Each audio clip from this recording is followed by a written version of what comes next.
ଆଜିର ଆଲୋଚନାର ବିଷୟ ହେଉଛି ଆର୍ଯ୍ୟ ଆକ୍ରମଣର ସତ୍ୟତା କ'ଣ।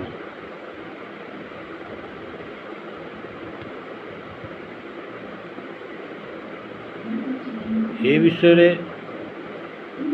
ବହୁ ବକ୍ତା ବହୁ ଜାଗାରେ ଆର୍ଯ୍ୟ ଆକ୍ରମଣ ସମ୍ବନ୍ଧରେ ତାଙ୍କର ନିଜ ମତ ପ୍ରକାଶ କରିଥାନ୍ତି। ତେବେ ଏହାର ସତ୍ୟତା କ'ଣ ଏ ବିଷୟରେ ଆଜିର ଆଲୋଚନା ବିଷୟ। ପ୍ରାଚୀନ ଭାରତର ଯେଉଁ ଅବଧାରଣା ଅଛି ତାହା ହେଉଛି ଭାରତର ପଶ୍ଚିମ ଉତ୍ତର ଦିଗରେ ଏକ ସିନ୍ଧୁ ସଭ୍ୟତା ଥିଲା। ଉକ୍ତ ସିନ୍ଧୁ ସଭ୍ୟତାର ପତନ ହୋଇଥିଲା 1500 ଖ୍ରୀଷ୍ଟପୂର୍ବରେ। ଏକଥା ସମସ୍ତେ ଜାଣନ୍ତି, କାରଣ ଆର୍ଯ୍ୟମାନେ 1500 ଖ୍ରୀଷ୍ଟପୂର୍ବରେ ସିନ୍ଧୁ ସଭ୍ୟତାକୁ ଆକ୍ରମଣ କରି ଜିତି ନେଇଥିଲେ। ସେତେବେଳେ ସେଠାରେ ବଡ଼ ବଡ଼ ନଗର ଥିଲା। ମହେଞ୍ଜୋଦାରୋ, ହରପ୍ପା ପରି ଅନେକ ବଡ଼ ବଡ଼ ଉଚ୍ଚ ଅଟ୍ଟାଳିକା ଯୁକ୍ତ ଘର ଥିଲା ଏବଂ ସେସବୁ ଇଟାରେ ନିର୍ମିତ ଭବ୍ୟ ଭବନ ଥିଲା। ତେବେ ମୋଟାମୋଟି ସେଠାରେ କ'ଣ ନଥିଲା, ସବୁ ଥିଲା। ଏପଟେ ଆମେ ପଢ଼ୁ ବୈଦିକ ଯୁଗର ଲୋକେ କଚା ଝାଟି ମାଟି ଘରେ ରହୁଥିଲେ ଏବଂ କୁଡ଼ିଆ ଘରେ ଘର କରି ରହୁଥିଲେ। ଆପଣମାନେ ଭାବନ୍ତୁ, ଯେଉଁ ଆର୍ଯ୍ୟମାନେ ଏତେ ବଡ଼ ବଡ଼ ନଗରକୁ ଯଦି ଜିତି ଯାଇଥିଲେ ସିନ୍ଧୁ ସଭ୍ୟତାକୁ ହରେଇ, ତେବେ ସେମାନେ କଚା ଘରେ ରହୁଥିଲେ କାହିଁକି? କୁଡ଼ିଆ କରି ରହୁଥିଲେ କାହିଁକି? ଏହା କ'ଣ ଇତିହାସର ବିରୋଧାଭାସ ପରି ଲାଗୁନାହିଁ କି? ସିନ୍ଧୁ ସଭ୍ୟତା ନଗର ସଭ୍ୟତା ଥିବା ଜଣାଯାଏ ଏବଂ ତାକୁ ଆର୍ଯ୍ୟମାନେ ଜିତି ଯାଇଥିଲେ। ଯଦି ନଗରୀୟ ସଭ୍ୟତାକୁ ଆର୍ଯ୍ୟମାନେ ଜିତି ଯାଇଥିଲେ, ତେବେ କ'ଣ ନିଜ ସଭ୍ୟତାକୁ ଗ୍ରାମୀଣ ସଭ୍ୟତାରେ ପରିଣତ କରିଦେଇଥିଲେ କି? ବା ପରିଣତ କରିଥିଲେ କାହିଁକି? ନା, କାହିଁକି ନା ବୈଦିକ ସଭ୍ୟତା ମୂଳରୁ ଗ୍ରାମୀଣ ସଭ୍ୟତା ଥିଲା। ଯେଉଁ ବୈଦିକ ଆକ୍ରମଣ ଯୋଗୁଁ ସିନ୍ଧୁ ସଭ୍ୟତା ନଷ୍ଟ ହୋଇଗଲା କୁହାଯାଏ, ସେହି ବୈଦିକ ସଭ୍ୟତା ପ୍ରଥମରୁ ଗ୍ରାମୀଣ ସଭ୍ୟତା ଥିଲା। ଯଦି ନଗର ସଭ୍ୟତା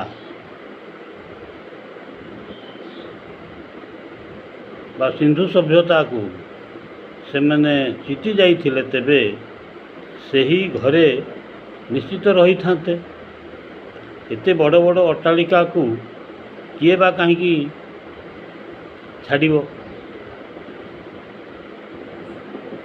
ଏତେ ସୁନ୍ଦର ସଡ଼କ ପଥକୁ କିଏ ବା କାହିଁକି ବିମୁଖ ହେବ? କେହି ଛାଡ଼ିବେ ନାହିଁ। ଯଦି ମହେଞ୍ଜୋଦାରୋ ଜିତିଥିଲେ, ହରପ୍ପା ଜିତିଥିଲେ, ତ ପୁଣି କଚ୍ଚା ଘର ନିର୍ମାଣ କରି ରହିବାର ଆବଶ୍ୟକତା କ'ଣ ଥିଲା? ଧରାଯାଉ ଆର୍ଯ୍ୟମାନେ ଆକ୍ରମଣ କରି ସିନ୍ଧୁ ସଭ୍ୟତାକୁ ନଷ୍ଟଭ୍ରଷ୍ଟ କରିଦେଇଥିଲେ, ତେବେ ପରବର୍ତ୍ତୀ ସମୟରେ ସେଠାକୁ ଆସିଥିବା ଲୋକ ତାଙ୍କ ସଭ୍ୟତା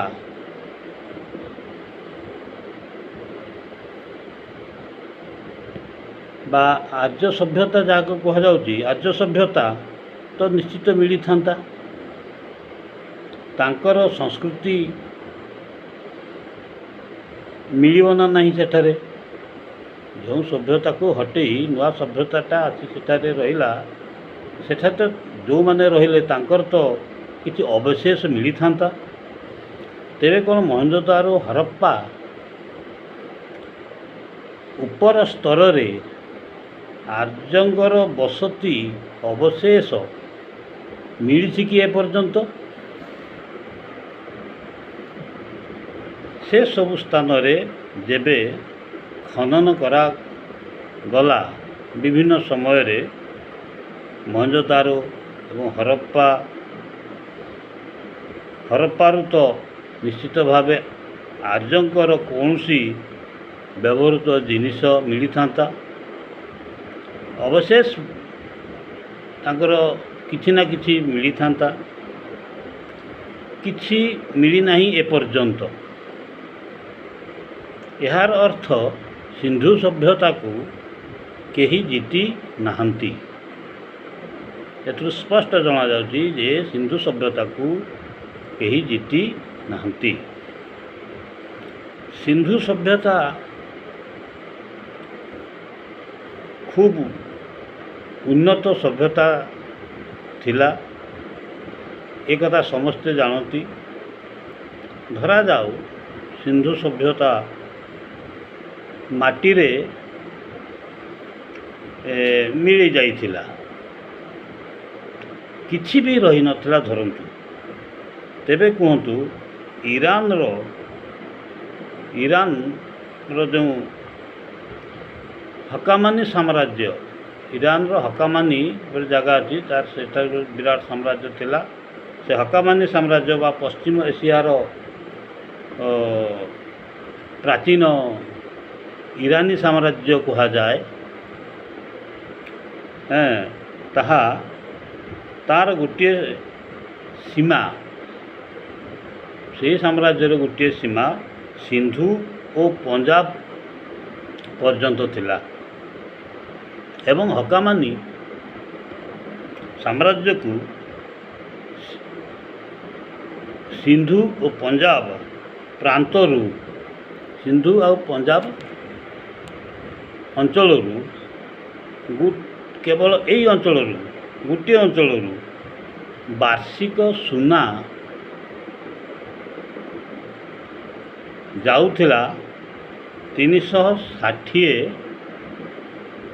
ଟାଲେଣ୍ଟ ବା 8,300 କିଲୋଗ୍ରାମ। ଏ କଥା କିଏ କହୁଛି? ଏ କଥା ହେରୋଡଟସ୍ ଲେଖିଛନ୍ତି ତାଙ୍କ ପୁସ୍ତକରେ ଏବଂ ହେରୋଡଟସ୍କୁ ତ ଇତିହାସର ଜନକ ବୋଲି ସମସ୍ତେ ସ୍ୱୀକାର କରନ୍ତି। ସେ ହିଁ ତ ଏ କଥା ଲେଖିଛନ୍ତି। ତେଣୁ ଏସବୁ ବିଷୟବସ୍ତୁ ଦେଖିଲେ ଜଣାଯାଏ ଏତେ ପରିମାଣର ସୁନା ସିନ୍ଧୁ ଏବଂ ପଞ୍ଜାବ ଅଞ୍ଚଳରୁ କେମିତି ଯାଉଥିଲା। ଆଉ ଜଣେ ବିଦେଶୀ ଐତିହାସିକ ଥିଲେ, ସେ କହନ୍ତି ଯେଉଁଠାରେ ସିନ୍ଧୁ ସଭ୍ୟତା ଥିଲା ସେଠାରେ କେତେ ନଗର ଥିଲା।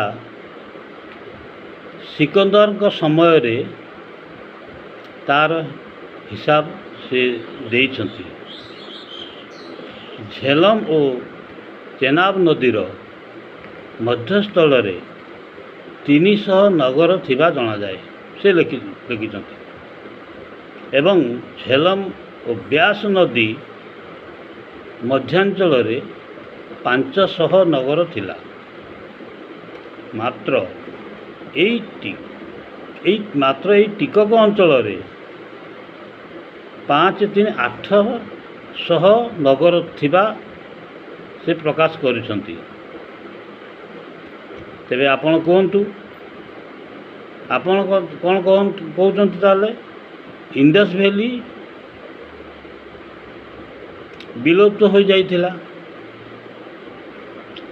ନଷ୍ଟ ଭ୍ରଷ୍ଟ ହୋଇଯାଇଥିଲା। ତାହା କେଉଁ ସଭ୍ୟତା ଥିଲା ଯେଉଁଠି ଏତେ ନଗର ଥିଲା? ସେଠାକାର ସବୁ ଲୋକଙ୍କୁ ମାରି ଦିଆଯାଇଥିଲା। ଏସବୁ ଘଟଣା ଐତିହାସିକମାନେ ବର୍ଣ୍ଣନା କରିଛନ୍ତି। ବିଭିନ୍ନ ଇତିହାସ ପୁସ୍ତକରେ ଆପଣମାନେ ପଢ଼ୁଥିବେ। ଆହୁରି ଆଶ୍ଚର୍ଯ୍ୟ ହେବେ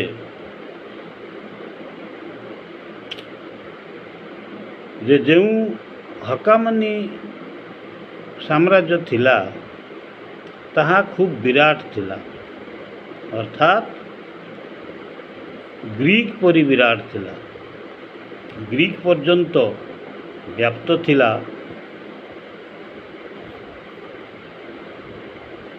ବେସାବର ଠାରୁ ଆରମ୍ଭ କରି ଏତେ ବଡ଼ ସାମ୍ରାଜ୍ୟର ପୁଣି ସବୁଠାରୁ ଅଧିକ ଜନସଂଖ୍ୟା ଅଞ୍ଚଳ ହେଉଛି ସିନ୍ଧୁ ଏବଂ ପଞ୍ଜାବ ଅଞ୍ଚଳ। ଆଉ ଆପଣ କହୁଛନ୍ତି ସିନ୍ଧୁ ସଭ୍ୟତା ବିଲୁପ୍ତ ହୋଇଯାଇଥିଲା। ସବୁଠାରୁ ସଘନ ଜନସଂଖ୍ୟା ବିଶିଷ୍ଟ ସିନ୍ଧୁ ଏବଂ ପଞ୍ଜାବରେ ଥିଲା। ଏଥିରୁ ଆପଣଙ୍କୁ ଇତିହାସର ବିରୋଧାଭାସ ଜଣାପଡ଼ୁଛି କି ନାହିଁ? ସିନ୍ଧୁ ସଭ୍ୟତା ନଗର ସଭ୍ୟତା ଥିଲା, ତାକୁ ଯିଏ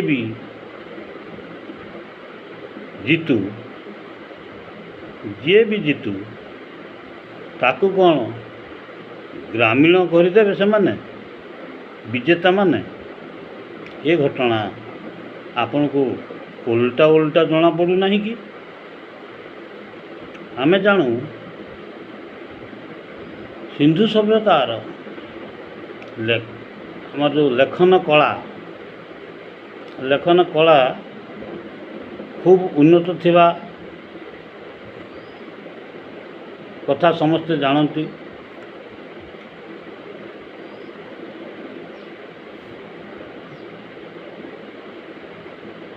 ତେବେ ସେତେବେଳେ 400 ଲିପି ଚିହ୍ନ ସିନ୍ଧୁ ସଭ୍ୟତାରୁ ମିଳିଛି। 400 ଲିପି ଚିହ୍ନ ମିଳିଛି। ତେବେ ହଠାତ୍ ବୈଦିକ ଯୁଗରେ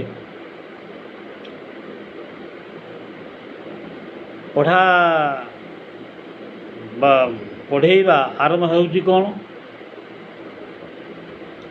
ଲିଖନ କଳାର ବିକାଶ ପୂର୍ବରୁ ନଥିଲା ବୋଲି,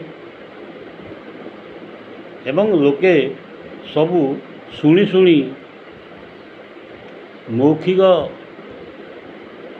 ବା ଶୁଣି ମନେ ରଖୁଥିଲେ ବୋଲି କୁହାଯାଉଛି। ଏ କଥା କ'ଣ ଓଲଟା ଜଣାପଡ଼ୁନି? ଏତେ ବଡ଼ ପଢ଼ା ଲେଖା ସଭ୍ୟତା ପାଖରେ ଲିଖନ କଳା କ'ଣ ନଥିଲା?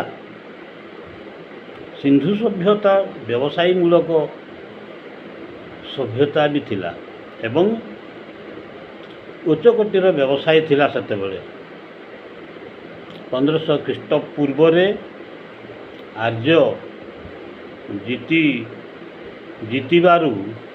ଆର୍ଯ୍ୟମାନେ ଜିତିବାରୁ କ'ଣ ପଶୁପାଳକ ସମସ୍ତେ ହେଇଗଲେ?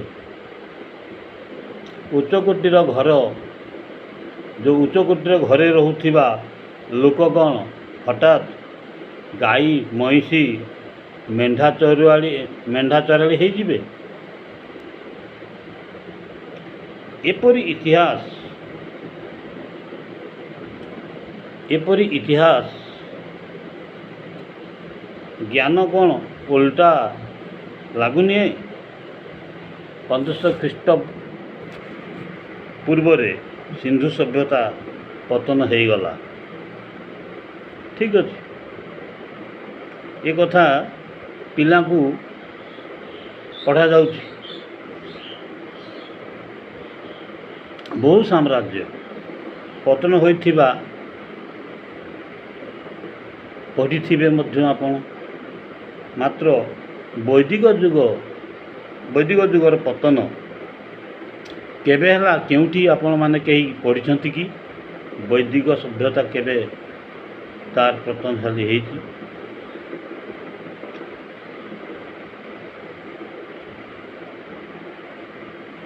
ତ ଏମିତିଆ ମନ୍ଥନ କଲେ ଜଣାଯାଏ, ଆଗକୁ ଆମେ ଯେଉଁ ବଂଶ ଦେଖୁ ତାହା ହେଉଛି ହର୍ଯକ୍ଷ ବଂଶ।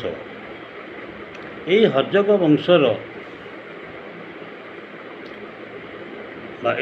ବଂଶର ବୃହତ୍ ସାମ୍ରାଜ୍ୟ ଥିବା କଥା ଜାଣନ୍ତି ସମସ୍ତେ। ଏହି ବଂଶର ସଂସ୍ଥାପକ ବିମ୍ବିସାର ଥିଲେ। ସେ ଖ୍ରୀଷ୍ଟପୂର୍ବ 6ରେ ଥିଲେ ଏବଂ ଏହି ବଂଶର ଶେଷ ରାଜା ଥିଲେ ନାଗବଂଶର। ରାଜ୍ୟର ନାମ ଥିଲା ସେତେବେଳେ ନାଗଦଶକ, ଅର୍ଥାତ୍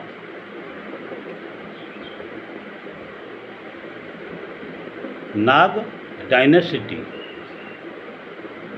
ନାଗବଂଶର ଥିଲେ, ନାଗକୁଳର ଥିଲେ ଏମାନେ ସମସ୍ତେ।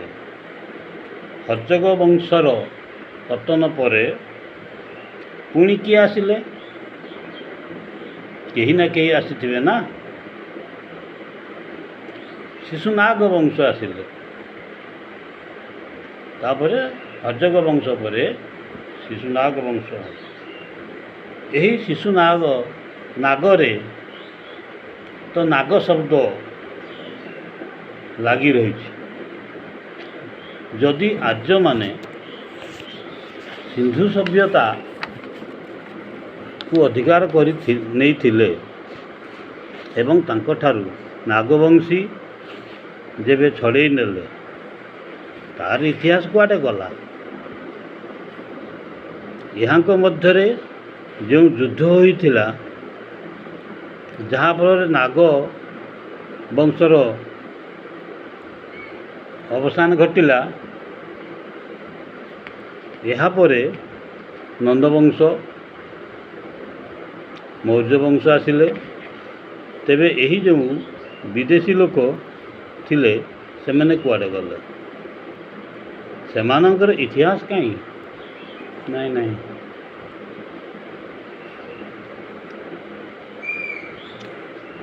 ଦ୍ୱିତୀୟ କଥା ହେଉଛି,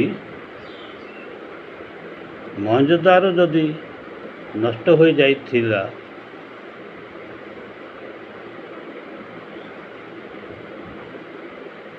ବା ମହେଞ୍ଜୋଦାରୋ ନଷ୍ଟ ହୋଇଯାଇଥିବାରୁ ବୋଧେ ମହେଞ୍ଜୋଦାରୋ ଅର୍ଥାତ୍ ମାଉଣ୍ଟ ଅଫ୍ ଡେଡ୍ ବା ମୁର୍ଦାର ଗଦା ବା ମୁର୍ଦାର ପାହାଡ଼ ରହୁଥିଲେ ସେଠାରେ। କିନ୍ତୁ ମହେଞ୍ଜୋଦାରୋର ଖନନରୁ ସ୍ତୂପ ମିଳିନାହିଁ। ପରନ୍ତୁ ସ୍ତୂପ ଖନନରୁ ମହେଞ୍ଜୋଦାରୋ ମିଳିଛି। ସେହିପରି ସ୍ତୂପ ଖନନରୁ ସିନ୍ଧୁ ସଭ୍ୟତା ମିଳିଛି। 1931 ପର୍ଯ୍ୟନ୍ତ 4348ଟି କୁଷାଣକାଳୀନ ମୁଦ୍ରା ମହେଞ୍ଜୋଦାରୋ ଖନନରୁ ପ୍ରାପ୍ତ ହୋଇଛି। ଅନୁମାନ କରନ୍ତୁ କୁଷାଣ କାଳରେ ତେବେ କେତେ ବଡ଼ ଥିଲା। ତାହା ପୁଣି ବୌଦ୍ଧ କେନ୍ଦ୍ର ଥିଲା। ମହେଞ୍ଜୋଦାରୋରେ ଯେଉଁଠି ସ୍ତୂପ ରହିଛି ତାର ଚତୁଃପାର୍ଶ୍ୱରେ ଚାରିପାଖରେ ଅନେକ ବୌଦ୍ଧ ମଠର ଅବଶେଷ ମିଳିଛି। ସେହି ମଠର ଚତୁଃପାର୍ଶ୍ୱରେ ଉକ୍ତ ମୁଦ୍ରା ଗୁଡ଼ିକ ସବୁ ମିଳିଛି। ନଭେମ୍ବର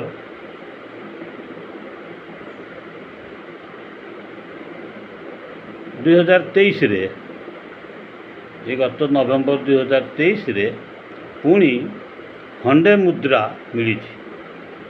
ପ୍ରାୟ 100ରୁ ଅଧିକ ମୁଦ୍ରା ସବୁ କୁଷାଣ କାଳର ଅଟେ। ତେବେ ପ୍ରଶ୍ନ ହେଲା, ଯଦି ସେଠାରେ ମୃଦାମାନେ ରହୁଥିଲେ, ଶବମାନେ ରହୁଥିଲେ ବା ଲୋକଙ୍କର ବସତି ନଥିଲା, ତେବେ ଏତେ ପରିମାଣରେ ମୁଦ୍ରା ମିଳିଲା କେମିତି ବା ମିଳୁଛି କେମିତି? ଏହାର ଅର୍ଥ ମହେଞ୍ଜୋଦାରୋ ଜୀବିତ ଥିଲା, କୁଷାଣ କାଳରେ ବି ଜୀବିତ ଥିଲା। ସେଠାରେ ତାଙ୍କ ପୂର୍ବଜଙ୍କର ସ୍ତୂପ ଥିଲା। ଯଦି ଐତିହାସିକମାନେ କହୁଛନ୍ତି ମହେଞ୍ଜୋଦାରୋର ଯେଉଁ ସ୍ତୂପ ତାହା କୁଷାଣ କାଳର ଅଟେ, ତେବେ ତାର ପ୍ରମାଣ କ'ଣ ଅଛି? ଏକମାତ୍ର କାରଣ ଏହା ଯେ ସେଠାରୁ କୁଷାଣ କାଳର ମୁଦ୍ରା ମିଳିଛି।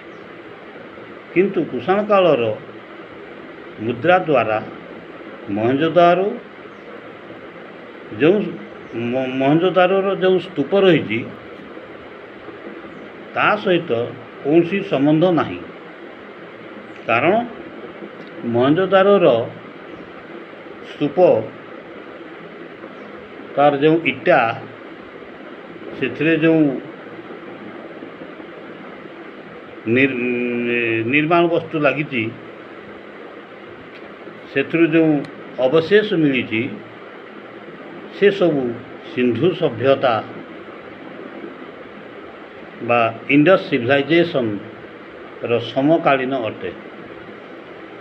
ଯଦି କୁଷାଣ କାଳର ସ୍ତୂପ ହୋଇଥାନ୍ତା, ତେବେ ତଥାଗତ ବୁଦ୍ଧଙ୍କର ପ୍ରତିମା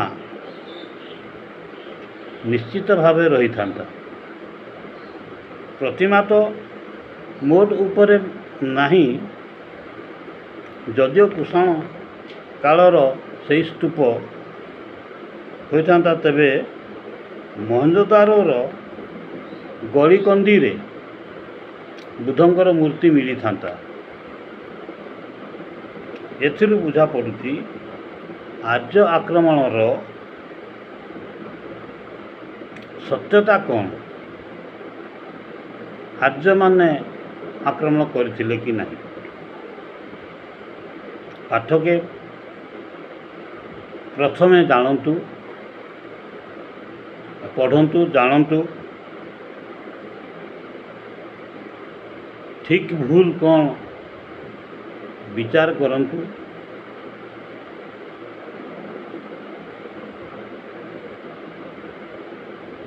ଏବଂ ସବୁ ଜାଣିବା ପରେ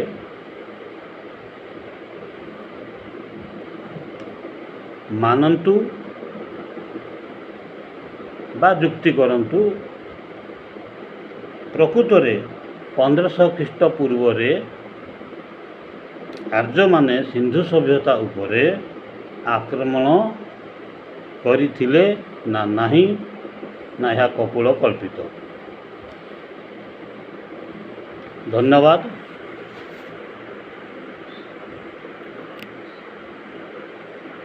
ସମସ୍ତଙ୍କୁ ନମସ୍କାର।